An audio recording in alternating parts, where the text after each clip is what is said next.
Friends, good morning. स्वागत है आपका हमारे 5 क्लासेस में। आज है 30 अक्टूबर और 30 अक्टूबर से रिलेटेड जितने भी क्वेश्चन है उसे बारी बारी से देखेंगे, करेंगे तो और समझेंगे। तो आज का जो पहला क्वेश्चन है उसे आइए देखते हैं कि आज का पहला क्वेश्चन क्या है। आइए आज का पहला क्वेश्चन है कि किस राज्य ने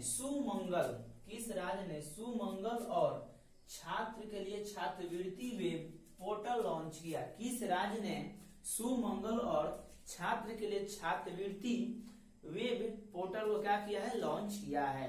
तो इसमें आपका ऑप्शन दिया गया है गुजरात, पश्चिम बंगाल, उड़ीसा और यूपी यानी उत्तर प्रदेश। तो कौन सा राज्य इसमें आंसर हो जाएगा आपका? तो इसमें आंसर हो जाएगा उड़ीसा।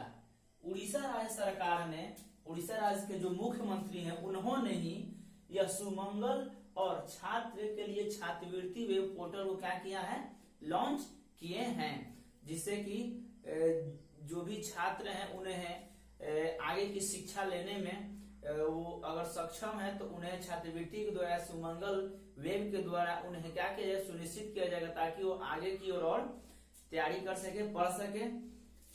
तो उसके बाद यहाँ बात है जो उड़ीसा का, तो उड़ीसा की राजधानी है कहाँ? तो उड़ीसा की राजधानी भुवनेश्वर है। कहाँ है? भुवनेश्वर है उड़ीसा की राजधानी। ये कई बार आप लोगों को मैंने बता चुका कि उड़ीसा की राजधानी है कहाँ, तो भुवनेश्वर है। और जिस दिन जिक्र होगा उस दिन ही मैं बताऊंगा ताकि आप लोगों को पूरी तरह से ये याद हो जाए, ठीक है। तो इसका जो राजधानी है वो क्या है, उड़ीसा की राजधानी कहाँ है, भुवनेश्वर है। तो उड़ीसा के मुख्यमंत्री कौन है, चीफ मिनिस्टर। तो चीफ मिनिस्टर का नाम क्या है, तो वहां के नवीन पटनायक। क्या है? नवीन पटनायक है वहां के क्या मुख्यमंत्री हैं, यानी कि चीफ मिनिस्टर। और वहां के गवर्नर कौन है, यानी कि राज्यपाल कौन है, तो गणेशी लाल है। कौन है? गणेशी लाल है वहां के क्या है, ये गवर्नर है यानी कि राज्यपाल है, ठीक है। उसके बाद मैं बता दूं कि उड़ीसा में चिल्का झील स्थित है। कौन सा झील है? चिल्का झील। तो कहाँ स्थित है, तो उड़ीसा राज्य में ही स्थित है। उसके बाद क्वेश्चन पूछता है कि पुरी के जगन्नाथ मंदिर कहाँ स्थित है, तो भी उड़ीसा में ही स्थित है, उड़ीसा राज्य में स्थित है। उसके बाद पूछता है कि बृहदेश्वर का सूर्य मंदिर, कोणार्क का सूर्य मंदिर कहाँ स्थित है, तो वो कहाँ है कोणार्क का सूर्य मंदिर, तो भी उड़ीसा में स्थित है। तो ये प्रमुख जो मंदिर है वो उड़ीसा राज्य से संबंधित हैं।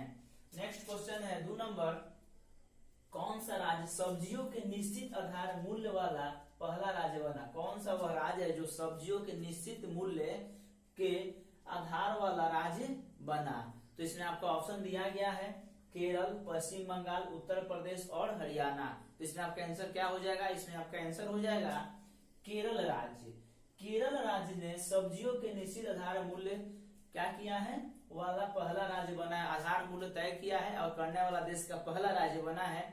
इसमें क्या होगा कि अगर किसानों को सब्जी उत्पादन नहीं हो रहा है या उत्पादन कम हो रहा है या फिर मांग कम हो गया है तो उसे 20% अतिरिक्त दाम पर क्या किया जाएगा, उन लोगों से वो सब्जी को लिया केंद्र सरकार लेगी और वो क्या करेगी, वहां से भेजेगी मार्केट वगैरह में। तो इससे किसान के लिए फायदा होगा, ठीक है, ताकि उन्हें किसी प्रकार की दिक्कत ना हो। जो भी उपज हो रहा है उसमें उसे क्या किया जाएगा, अगर किसी को घाटा हो रहा है तो सरकार उसे 20% अधिक खर्च दे करके वो क्या करेगी, उपज को खरीद लेगी, सब्जी को खरीद लेगी, ठीक है। तो ये करने वाला कौन सा राज्य है, तो केरल है। तो केरल की राजधानी कहाँ है, तो केरल की राजधानी है तिरुवनंतपुरम। केरल की राजधानी कहाँ है, तिरुवनंतपुरम, ठीक है।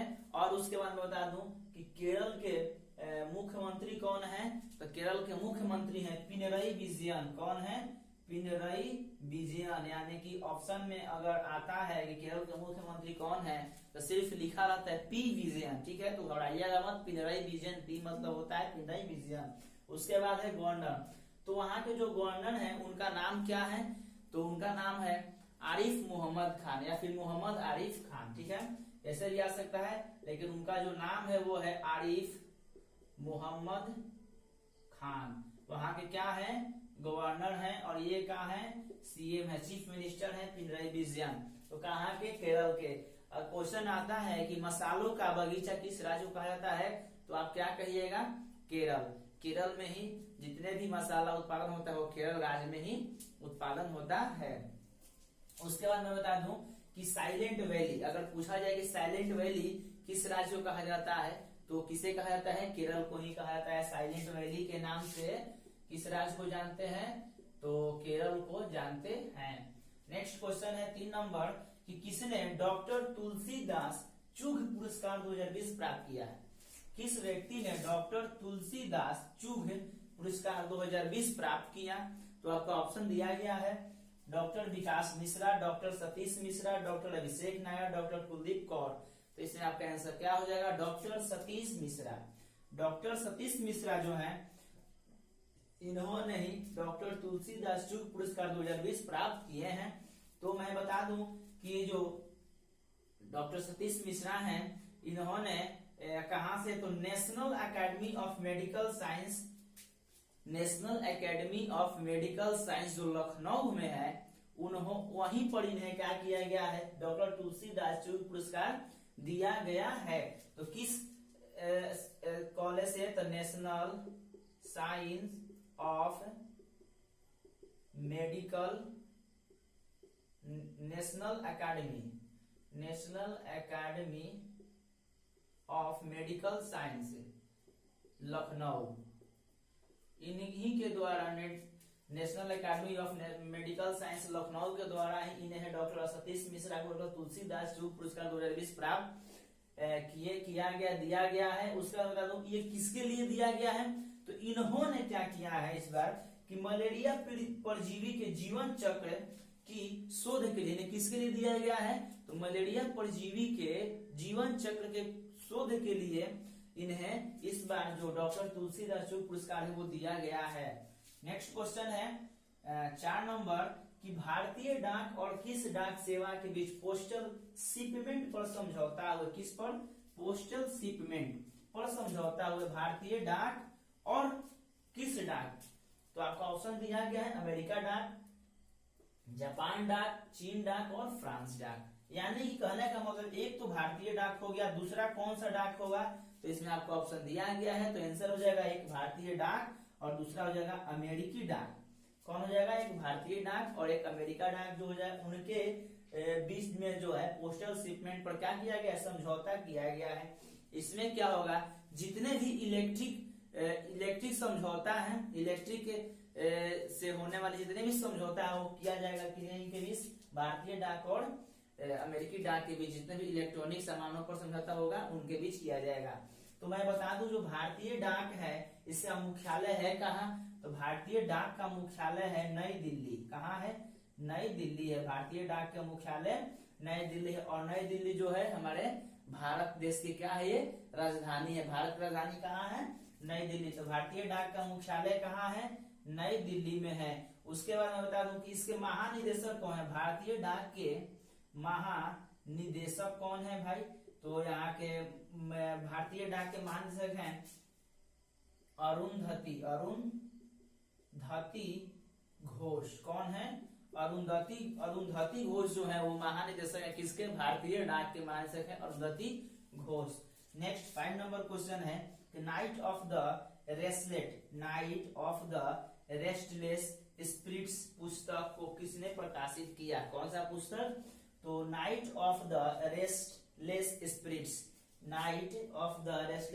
पुस्तक को किसने प्रकाशित किया, तो ऑप्शन दिया गया है सुशील सुसेदिया, कविता राजश्री, कमलजीत सिंह और सरबप्रीत सिंह। तो इसमें आपका आंसर क्या हो जाएगा, इसमें आंसर हो जाएगा option number D Sarbpreet Singh. Sarbpreet Singh जो है knight of the restless spirit पुस्तक को प्रकाशित किया है। यह जो है ये क्या किसे किया गया है, तो 1984 के जो सिख नरसंहार हुआ था, 1984 में जो सिख के नरसंहार हुआ था, नरसंहार जो 1984 में सिख के, तो उन्हीं के द्वारा क्या किया गया है, उन्हीं को याद रखते हुए इन्होंने यह पुस्तक night of the restless spirits को क्या किए हैं, प्रकाशित किए हैं। किसके लिए, तो 1984 के सिख नरसंहार की याद करते हुए। उसके बाद मैं बता दूं कि ये जो पुस्तक है ये किस पब्लिकेशन के द्वारा प्रकाशित किया गया है, तो पेंगुइन पब्लिकेशन के द्वारा। किस पब्लिकेशन के द्वारा? तो पेंगुइन पब्लिकेशन के द्वारा जो है इसे प्रकाशित किया गया है। पेंगुइन पब्लिकेशन है, उन्हीं के द्वारा यह पुस्तक को क्या किया गया है? प्रकाशित किया गया है। यह पुस्तक कितने अध्याय में है? तो यह पुस्तक जो है 8 अध्याय में है। कितने अध्याय में है? 8 अध्याय में है यह पुस्तक। ठीक है, तो अब नेक्स्ट क्वेश्चन 6 नंबर देखेंगे कि 6 नंबर क्वेश्चन क्या है। तो आइए 6 नंबर क्वेश्चन देखते हैं।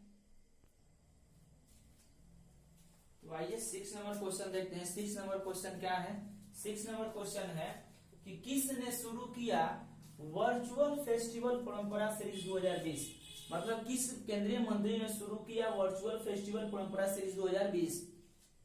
ऑप्शन है अमित शाह, नरेंद्र मोदी, एम वेंकैया नायडू और ओम बिरला। इसमें आपका आंसर क्या है? एम वेंकैया नायडू। एम वेंकैया नायडू जो अभी क्या है? हमारे भारत के उपराष्ट्रपति हैं। क्या है? हमारे भारत के उपराष्ट्रपति हैं। और भारत के राष्ट्रपति कौन है? तो श्री रामनाथ कोविंद जी हैं। ठीक है, तो इन्होंने वर्चुअल फेस्टिवल परंपरा सीरीज क्या है 2020 की शुरुआत की है। तो इन्होंने यूएन के साथ, संयुक्त राष्ट्र के साथ क्या किए हैं? साझेदारी किए हैं। किसके साथ? यूएन के साथ, यूनाइटेड नेशन यानी संयुक्त राष्ट्र के साझेदारी किए हैं। किसके लिए? राष्ट्रीय संगीत और नृत्य का, राष्ट्रीय संगीत और नृत्य का क्या करेंगे? संसदीय पर्व जो है ये वर्चुअल फेस्टिवल इन्हीं को किसके लिए मनाए जाने के लिए इन्होंने क्या किए हैं? यूएन के साथ साझेदारी किए हैं। तो संयुक्त राष्ट्र का मुख्यालय कहाँ है? न्यूयॉर्क है। न्यूयॉर्क कहाँ है? यूएसए यानी कि अमेरिका में है। उसके बाद जो यूएन है, इनके जो अभी तो अध्यक्ष कौन है? तो एंटोनियो गुटेरस। कौन है? Antonio Guterres. Antonio Guterres. ठीक है, नेक्स्ट क्वेश्चन है 7 नंबर कि किस राज्य में युवा अधिवक्ता कल्याण कोष का शुभारंभ किया? किस राज्य ने युवा अधिवक्ता कल्याण कोष का शुभारंभ किया है? तो आपका ऑप्शन दिया गया है तमिलनाडु, आंध्र प्रदेश, कर्नाटक और तेलंगाना। इसमें आपका आंसर क्या हो जाएगा?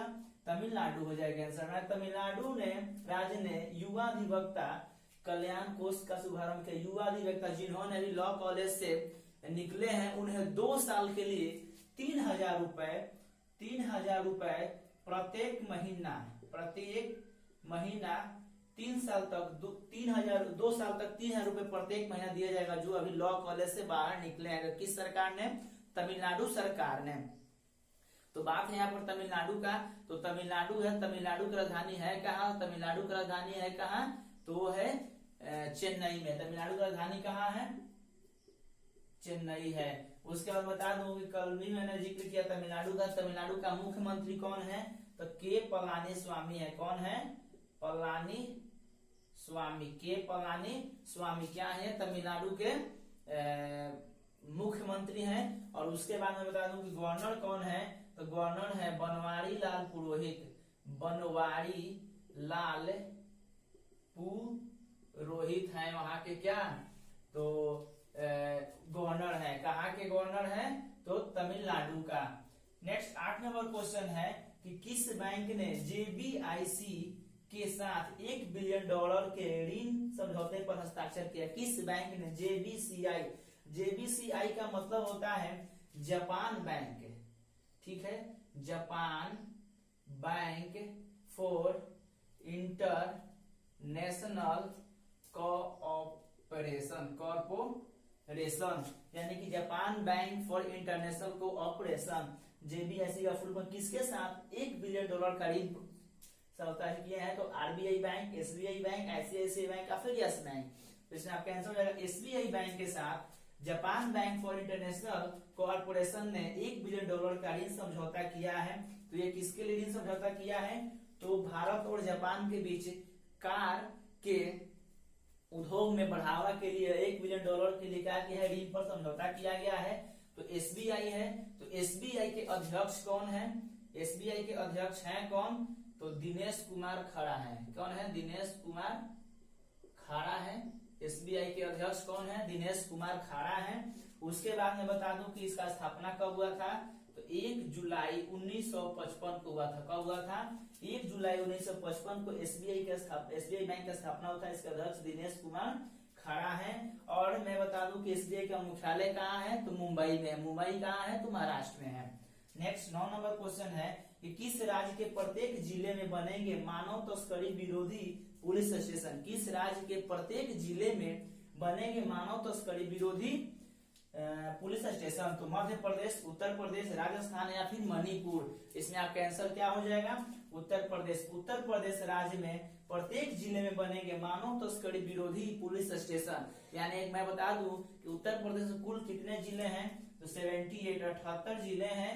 तो 78 जिलों में मानव तस्करी विरोधी पुलिस स्टेशन बनेंगे। या किसके लिए बनेंगे? तो वहां के बच्चों और महिलाओं को सुरक्षा देने के लिए हर एक जिला में मानव तस्करी विरोधी स्टेशन, पुलिस स्टेशन बनाया जाएगा। और जो है वहां पर ये होगा कि नंबर रहेगा, अगर उस पर आप एक बार फोन कर दीजिए और अपना केस रजिस्टर कर दीजिए, बिना कोई रुकावट के, बिना किसी के आज्ञा अनुमति लिए बिना जांच तुरंत शुरू हो जाएगा। तो मानव तस्करी विरोधी पुलिस स्टेशन जो है तो उत्तर प्रदेश राज्य ने प्रत्येक जिला में बनाएंगे। तो उत्तर प्रदेश का राजधानी कहाँ है? तो लखनऊ है। और उत्तर प्रदेश के चीफ मिनिस्टर कौन है? तो योगी आदित्यनाथ जी हैं। ये बहुत ही महान व्यक्ति हैं, योगी आदित्यनाथ जी हैं, योगी आदित्यनाथ जी। और वहाँ गवर्नर कौन है? तो आनंदीबेन पटेल है। कौन है? आनंदीबेन पटेल वहाँ के राज्यपाल यानी गवर्नर हैं। नेक्स्ट 10 नंबर क्वेश्चन है कि कौवे ब्रिक्स सम्मेलन के संसदीय मंच में ओम बिरला शामिल हुए। कौन सा जो ब्रिक्स सम्मेलन है उसके संसदीय मंच में ओम बिरला जो है शामिल हुए हैं? 5वें, 6ठे, 7वें या फिर 8वें? इसमें आपका आंसर क्या हो जाएगा? तो इसमें आपका आंसर हो जाएगा 6ठे ब्रिक्स सम्मेलन के संसदीय मंच में ओम बिरला क्या होंगे? शामिल होंगे। तो ओम बिरला क्या है? अभी ओम बिरला है भारतीय संसद के अध्यक्ष हैं, यानी कि लोकसभा अध्यक्ष बोल सकते हैं। लोकसभा अध्यक्ष कौन है? अभी ओम बिरला है। इन्होंने भारत की संसद की तरफ से इसमें शामिल हुए हैं। और उसके बाद मैं बता दूं यह हुआ कहाँ है? तो रूस में हुआ है। तो रूस के जो लोकसभा अध्यक्ष हैं, रूस के जो लोकसभा अध्यक्ष हैं उनका नाम क्या है? तो उनका नाम है व्याचेस्लाव वोलोदिन। क्या नाम है? व्याचेस्लाव वोलोदिन नाम है वहां कहाँ के? तो रूस के लोकसभा के नाम है व्याचेस्लाव वोलोदिन नाम है वहां के। ठीक है दोस्तों, तो ये जो आज का 10 क्वेश्चन है बहुत ही मुख्य इंपॉर्टेंट क्वेश्चन था एग्जाम की दृष्टि से, जो आप लोगों को मैंने आप इसका पूरा डिटेल्स के साथ बताया। तो आप उम्मीद है कि आप लोगों को पसंद आया होगा ये वीडियो। जितना जितना हो शेयर करें, लाइक करें, कमेंट करें वीडियो को, ताकि दूसरे बच्चों के पास भी वीडियो पहुंचे। ठीक है, और जो मेरा चैनल है 5 स्टार क्लासेस, इसे जितना जितना हो सके शेयर करें, सब्सक्राइब करें और बेल आइकन जरूर दबाएं, जो कि ताकि मेरा जो वीडियो है आपके पास समय समय पर नोटिफिकेशन पहुंचते रहे और ये जो वीडियो है आपके पास पहुंचे। ठीक है, थैंक यू वेरी मच।